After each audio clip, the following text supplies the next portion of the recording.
여러분 가수 박진영 씨 아시죠? 요즘 조금 성경 공부 때문에 논란은 있긴 한데 그분이 예전에 방송에서 나와서 한 이야기가 참 인상 깊었어요. 이분이 뭐라고 했냐면은 자기의 노력이나 능력에 비해서 얻은 결과가 너무 크다. 그래서 자기가 어느 날 자기 삶을 되돌아보니까 자기가 하는 게 아니라 그때는 이렇게 표현했어요. 운이 좋게 따라서 된 일이 너무 많았다. 그래서 자기가 어느 순간부터 운 좋게 따랐던 일들을 하나씩 하나씩 인생을 되돌아오면서 적었다는 거예요. 그리고 그것을 갖고 다닌대요.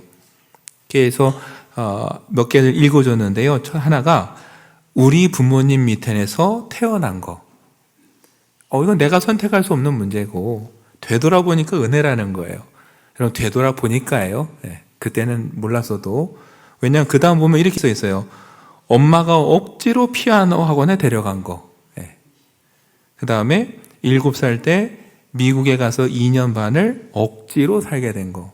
다 뭐예요? 어렸을 땐 억지로예요. 가기 싫은 거, 피아노 학원 억지로 끌려갔고 미국 갈 때 도대체 왜 가야 되는지 모르고 그렇게 억지로 끌고 간 거죠. 근데 되돌아보니까 어때요? 미국에 가서 마이클 잭슨이라는 가수를 알게 되면서 흠뻑 빠졌어요. 영어를 하고 싶어서가 아니라 그 노래 듣고 싶어서 영어를 했고 뭔지 모르는데 그냥 좋아서 춤을 열심히 췄고 되돌아보니까 자기가 공교롭게 태어난 시대가 아날로그 감성이 끝나가면서 디지털이 열리는 시대, 그래서 아날로그의 감성을 알면서도 디지털을 아는 시대에 태어난 것도 내가 한 건 아니지만 그 덕분에 사람들의 주목을 받는 가수가 됐다라는 거예요. 우연히 같은 곳에서 유명한 작곡가를 만나서 무턱대고 가르쳐달라고 졸랐던 것도 자기가 한 일이 아니고 결정적으로 이렇게 얘기를 해요. 각종 사고와 질병으로부터 아직까지 안 죽고 있는 것도 참 감사하다. 이렇게 쭉 이런 것들을 자기가 적어놓고 다닌다는 거예요. 그러면서 자기가 이렇게 유명해진 거를 되돌아보니까 실제로 자기 능력으로 자기가 한 건 30%나 될까? 그것도 많이 쳐서 30%지 나머지는 뭐예요? 자기 의도와 상관없는 이 일들의 연속 속에서 벌어졌다는 거예요. 그래서 뭐라고 얘기했냐면은 이걸 딱 깨닫는 순간 이 중에 하나만 어긋났어도 나는 없는 건데 내가 뭘 잘했다고 떠들까? 이런 생각이 들더라는 거예요. 그래서 여러분 이분이 참 재미난 게 이분이 운영하는 그 엔터테인먼트 회사에는요 연예인 지망생이 오면은 그렇게 강조하는 게 뭐냐면 인성이랍니다. 인사 똑바로 해라. 그 다음에 저기 스태프들한테 잘 섬겨라. 저 사람들 때문에 네가 했다. 거기선 그게 그렇게 강조한다고 그러더라고요. 근데 보니까 뭐예요? 자기가 삶을 되돌아보면서 깨달은 것에서 나온 거예요. 여기서 단 하나만 어그러졌어도 오늘 나는 없는 건데 그렇다고 매 순간 내가 선택을 하고 내 능력으로 이룬 게 아니라 우연처럼 찾아온 건데 더 놀라웠던 고백은요. 그분이 끝에 이렇게 얘기를 했어요. 내가 하는 게 아니구나 하면서 갑자기 자기의 시선이 어느 순간부터 하늘로 향했다는 거예요. 그때는 이제 명확히 알진 못했는데 막연하게 이런 생각이 들었대요. 누가 있구나. 무슨 이유가 있겠구나 라는 생각이 그때부터 딱 들면서 시선이 막연히 하늘로 향하면서 창문을 열고 한참 창문을 보면서 감사하다라는 생각이 들 때가 있었다라는 거예요. 저는 연예인 대담 들으면서 무슨 설교 듣는 줄 알았어요. 정말. 네. 정말 오늘 우리에게 그대로 적용해도 될 만한 이야기를 이분은 어때요? 돌고 돌아 삶을 통해 깨달아서 이제 이야기를 한 거죠. 여러분 우리가 대단한 것 같지만 사실 지나온 여정에서 만난 사람, 지나온 일에서 겪은 일, 그 중에 하나만 어긋났어도 오늘의 저도 여러분도 없죠. 돌아보면 뭐예요?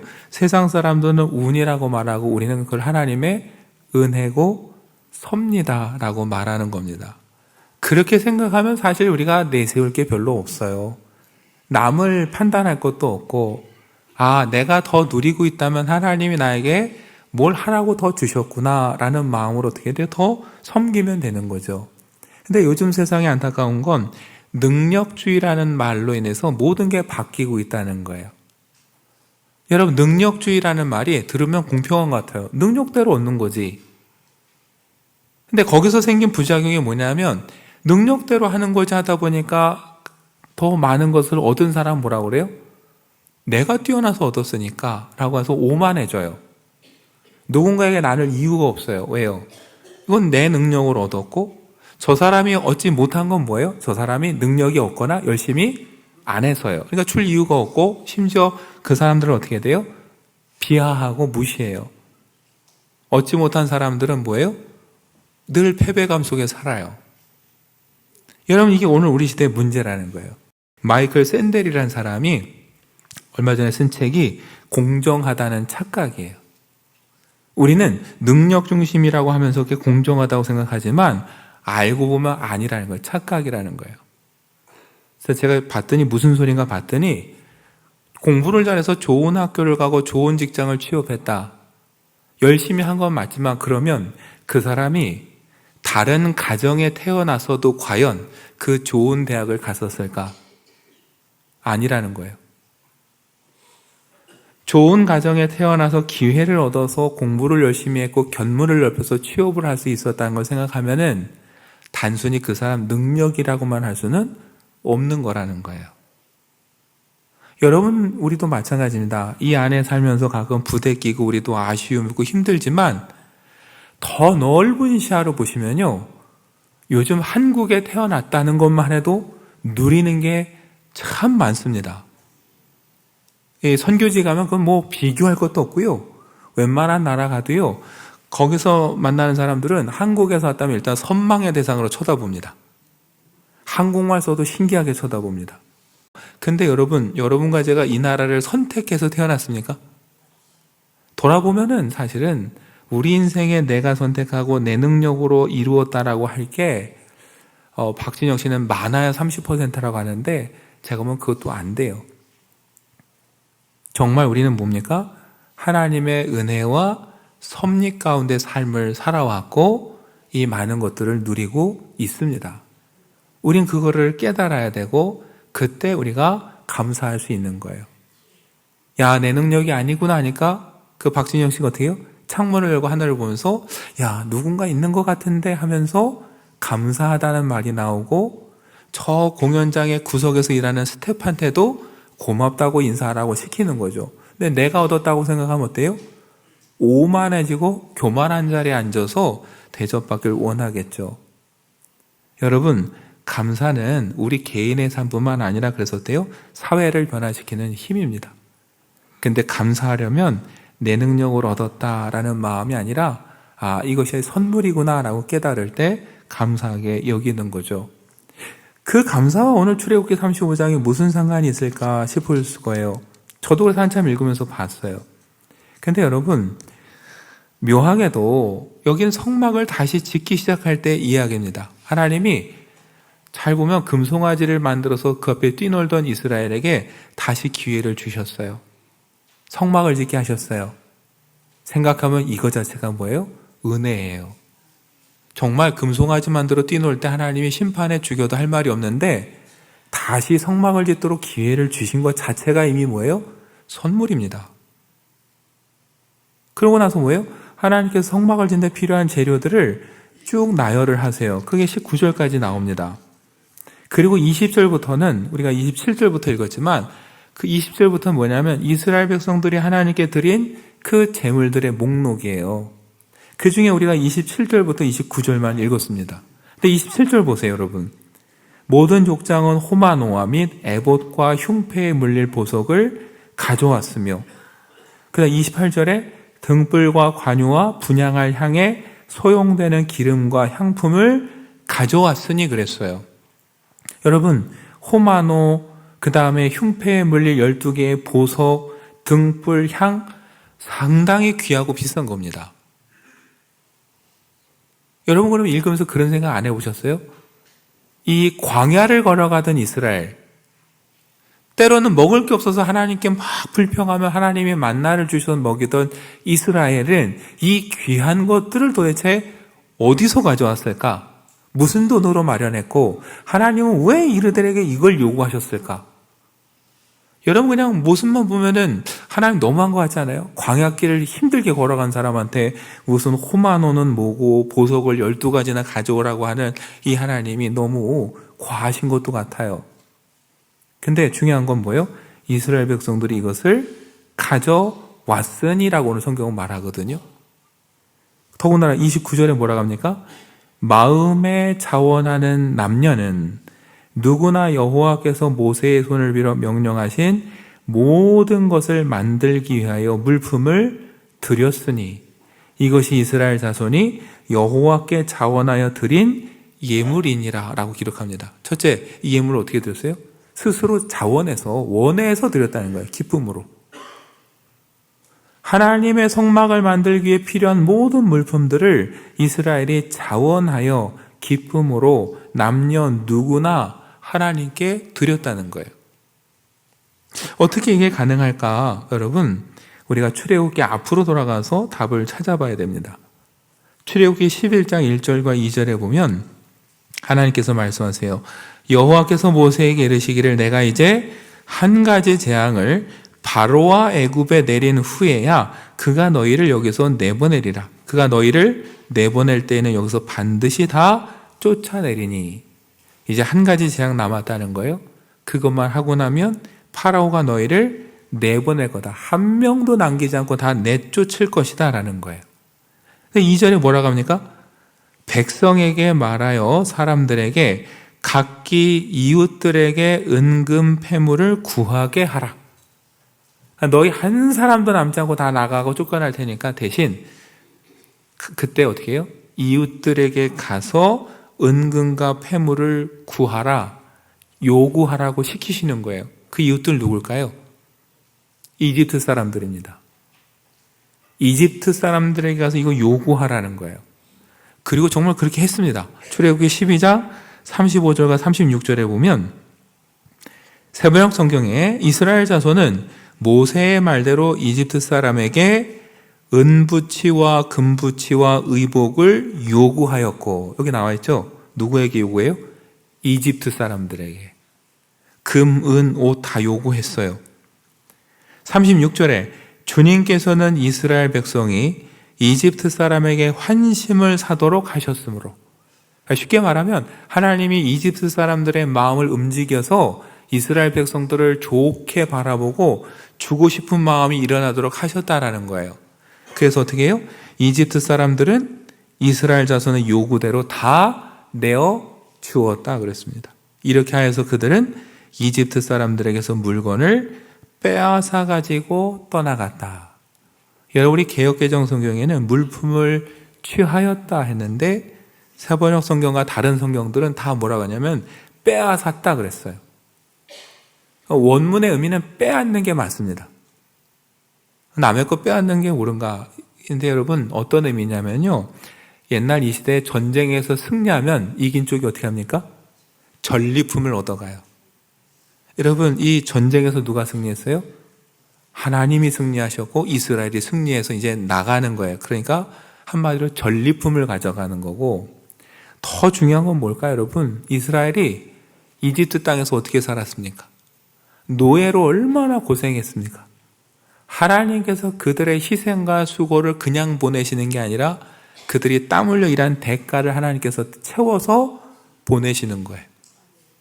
그러니까 잘 생각하면 여러분, 이스라엘은 사막에서 없는 걸 지금 구해온 게 아니라 이미 그들이 이집트를 출발할 때 뭐예요? 그것들을 다 손에 쥐고서 떠난 거예요. 누가 주셨어요? 하나님이 선물로 주신 거예요.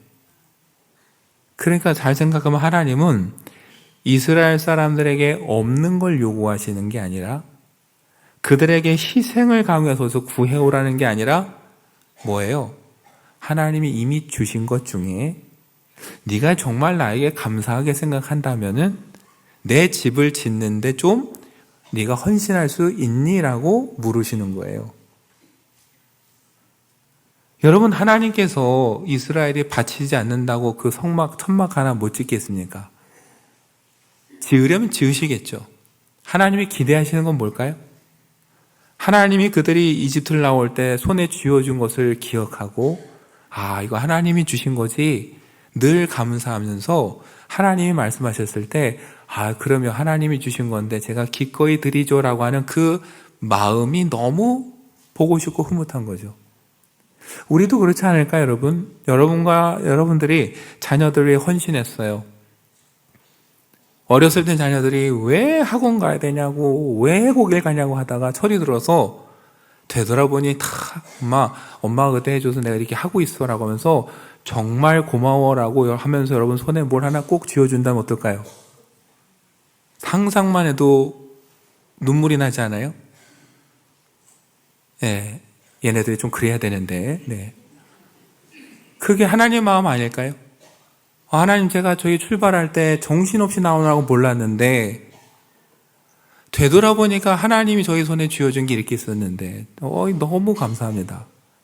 하나님 성막을 짓겠다는데 하나님 주신 거 내가 기꺼이 드리죠라고 하는 사실 그 마음이 필요한 거지, 하나님이 뭐가 없어서 천막을 못 짓겠습니까? 우리의 삶의 모든 것들이 하나님의 은혜로 여기까지 왔고 하나님의 은혜로 주어졌다라는 걸 기억할 때 우리가 하나님 앞에 우리의 소유를 내놓을 수 있고, 나의 소유라고 말하는 게 아니라 내 어려운 형제들을 위해서 내놓을 수 있게 되는 거예요. 많이 가졌다고 내놓는 게 아닙니다. 많이 가졌지만 내 능력으로 어렵다고 말하면 단 하나도 나올 수 없어요. 그러나 오히려 적게 가졌지만 이게 다 하나님 선물이다라고 생각하면 어때요? 그 작은 거 하나도 또 나눌 수 있는 거예요. 왜요? 내게 아니기 때문이죠. 여러분, 이 시대에 필요한 건 그겁니다. 모든 것이 하나님의 은혜였다라는 것을 깨닫고 고백하고 기억하는 마음. 여러분, 근데 하나님은 물질만 주신 게 아니에요. 여러분, 우리도 헌신을 말할 때 우리는 물질만 생각하는데 아닙니다. 생각해 보세요. 그래서 재물을 내놨어요. 그럼 재물을 쌓아두면 광야의 성막이 알아서 세워집니까? 누군가는 그 성막을 위해서 열심히 또 일을 해야 돼요. 여러분, 하나님은 이 일을 위해서 또 예비했어요. 누굴 예비하셨어요? 사람을 예비하셨어요. 출애굽기를요 31장부터 쭉 보면 하나님은 일단 유다 지파 출신의 부살레를 예비하셨어요. 이 사람은요, 성경을 읽어보면은 금은이나 보석을 깎아 물리는 일을 참 잘했습니다. 그게 주요 업무였어요. 그 다음에는 단지파 출신의 오홀리압이라는 사람을 예비하셨어요. 그리고 그 사람과 함께 또 다른 사람들, 재주가 좋은 사람들을 예비하셨는데, 이 사람들은 주로 성경을 31장에 보면은 증거궤, 상, 등잔대, 옷, 이런 것들을 주로 만들었어요. 그래서 여러분, 물론 나중에 남과 북으로 나눴지만 부살렐은 유다 지파 출신이고 오홀리압은 단 지파 출신입니다. 지역으로 치면 남북도의 출신도 달라요. 어떤 사람은 보석을 잘 들어가고 어떤 사람은 나무나 다른 것들을 잘 다룹니다. 이 모든 사람들이 한데 어울려서 이 성막을 세워가는 거예요. 근데 성경을 읽어보면 중요한 게 있어요. 이들의 그 재주가 어디서 왔을까요? 여러분, 성경은요, 하나님의 영을 그들에게 주었다 하셨고 그 영이 그들에게 지혜와 재주를 주셨다고 하셨어요. 그러니 여러분, 저와 여러분이 자꾸 하나님께 감사와 헌신을 생각할 때 물질만 생각하면 안 되는 거예요. 저와 여러분이 가지고 있는 작은 재능조차도 누가 주셨어요? 하나님이 주셨어요. 그렇게 생각하면은 우리가 할 게 많습니다. 여러분, 가르치는 거든 말하는 거든 노래하는 거든 꾸미는 거든 뭐라도 재능이 있다면 그것이 하나님이 주신 것이라고 믿는다면 어때요? 내가 주님의 몸된 교회를 위해서, 주님의 일을 위해서 이것을 어떻게 활용할까 생각을 하게 되는 거예요. 그러니까 우리가 어떤 마음을 갖느냐에 따라서 우리가 할 수 있는 게 더 많아지고 우리가 하는 일이 달라지는 겁니다. 그걸 우리가 생각을 해야 되는 거예요. 그러니 여러분, 내가 잘하는 게 있다면 이거 하나님이 주신 재능이야 라고 해서 어떻게 하나님을 위해 쓸까를 생각하셔야 돼요. 노래를 잘하시면 어딜 가셔야 됩니까? 네, 찬양대 가셔야죠. 네. 노래방 가서 마이클 지오 붙잡고 저기 휘젓고 다니지 마시고, 네. 하나님이 주신 탁월한 재능이다 그러면 그걸 가지고 찬양대를 가셔야 돼요. 네. 말을 잘하는 재능이 있다. 여러분 세상에 가서 막 소문내고 떠들고 다니지 마시고 어떻게 해요? 아이들 가르치는 일 좀 열심히 하십시오. 구역에서 강사로도 좀 열심히 하십시오. 근데 나가서 그렇게 잘하시는 분이 교회만 오면 이게 입을 다물고 뭘 안 하시려고 그래요. 여러분 정말 다 필요합니다. 예전에 선교 가자면은 제가 뭘 해요 하는데 선교 가보신 분들은 알아요. 애들 소꿉장난 하나 만드는 것도 재주고요. 필요하고 다 필요합니다. 그러니 여러분 물질이든 재주든 하나님이 주셨다라는 마음을 가지면 우리 속에 생각이 나요. 이걸 가지고 뭘 해볼까라는 생각이 나야 되는 거예요. 나를 위해서가 아니라 주님의 뜻을 위해서. 여러분 다양한 재료와 다양한 사람들이 이렇게 모였습니다. 모여서 하나님의 성막을 아름답게 주었어요. 그래서 우리가 마지막 기억해야 될 건 뭐냐면 나의 재능과 나의 재물과 나의 시간을 내놓는 것도 중요하지만 마지막에 우리가 놓치면 안 되는 게 뭐냐면은 그 또한 누가 쓰셔야 되는 거예요? 하나님이 하나님의 뜻대로 써야 되는 거예요. 여러분 성막을 잘 지을 수 있었던 건 하나님이 주신 설계도가 있어서예요. 만약에 재물을 내놓은 사람이 내가 내놓은 재물은 여기다 붙여야 되라고 고집하고 재능을 가진 사람이 또 내가 보기엔 이게 맞다고 우기면 좋은 재료와 좋은 사람이 모여서 또 싸우겠죠. 근데 그렇지 않았어요. 내가 내놨지만 내 뜻대로가 아니라 하나님의 설계도대로 갔더니 모든 것이 협력한 선을 이룬 것이죠. 오늘 교회도 마찬가지입니다. 누군가 물질을 통해 헌신하고 누군가 재능을 통해 헌신합니다. 모두가 헌신해서 교회는 이루어져 가는 거예요. 그러나 그 여러분과 제가 내놓은 그 헌신과 재물과 재능들을 누가 씁니까? 그건 목사라고 해서 마음대로 쓸 수 있는 것도 아니에요. 모두가 함께 기도하는 가운데 누구의 뜻을 물어야 돼요? 교회의 머리 대신 주님의 뜻을 묻고 주님의 뜻에 합당할 때 여러분 그 모든 것이 협력하여 선을 이루고 누가 봐도 아름다운 교회, 하나님의 집이 되는 것이죠. 대단한 거 아니어도 나의 몸도 나의 시간도 나의 재능도 나의 건강도 내 물질도 하나님이 주셨다라고 여러분 기억하시고 하나님을 위해서 내가 어떻게 했을까? 그리고 내가 원하는 그림이 아니라 하나님이 원하는 그림으로 이것이 사용되도록 헌신하기로 다짐하는 저와 여러분이 되면 좋겠습니다. 그리고 설령 지금 뭔가 억지로 끌려가고 이해되지 않는 상황을 걸어가고 여러분 힘든 가운데 걸어갈지라도 우리가 기억해야 될 게 있습니다. 이스라엘도 지금 걸어가는 길은 쉽지 않았어요. 그럼에도 불구하고 그가 감사한 건 뭐예요? 이집트의 종살이에서 구원해 주셨기 때문에 감사한 거예요. 그리고 이 힘든 길을 걸어가면 끝에 뭐가 있습니까? 젖과 꿀이 흐르는 땅이 있기 때문에 감사한 거죠. 오늘 우리가 힘든 길을 갈지라도 죽을 수밖에 없는 우리를 구원해 주신 것에 감사하길 원하고요. 그리고 이 고난의 끝에는 우리를 위해 아들까지 주신 하나님께서 더 좋은 곳으로 예비하실 것이라는 그 믿음으로 우리가 감사하며 주님께 더 가까이 나가는 그리고 그 감사함으로 하루하루 승리할 수 있는 저와 여러분 되시기를 간절히 축원합니다.